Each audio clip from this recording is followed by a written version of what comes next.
Rudaponi yechkim, baraka topkur. Onang o'lganiga 1 oydan oshib ketdi. Bo'ldi endi. Tugating azani. Turqinga qara. Kim aytadi seni yangi kelindi? Alvastiga o'xshaysan. Na bir bo'ganasan, na o'zingga qaraysan. Senchi men ko'chada yuradigan qizlarni tirnog'iga ham arzimaysan. Mehruz aka, nima desangiz ham onamni so'kmang, iltimos, iltimos. Menga aql o'rgatmagin, tushundingmi? Otamni jiyani bo'lsang o'zingga, meni xotinimsan. Tushundingmi? Nimalar qilyapsiz aka? Bechoraning kelgan kunidan beri xo'rlaysiz. Nima aybi bor kenaymi? O tirrancha. Aralashmagin. U meni xotinim. Xohlasam uraman, xohlasam o'ldiraman, tushunding?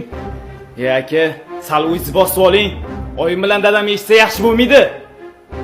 Menga qara. Uni shunchalik himoya qilar ekansan. Nega unga o'zing uylana qolmading? Aka, sal o'ylab gapiring. Nima? Bechoraning yetimligimi aybi? Namuncha xo'rlaysiz kenaymi? Dadam va'dasida turmadi. Firmani menga berib yana qaytarib oldi. Mashina ham quloqni ushlab ketdi. Kimda ayb? O'zingizda ayb aka. Ishxonaga ichib boraverdingiz.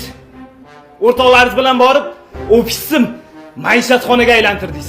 Yangi mashinachi. Ichib olib haydab dabdalasini chiqardingiz aka. O, tirrancha.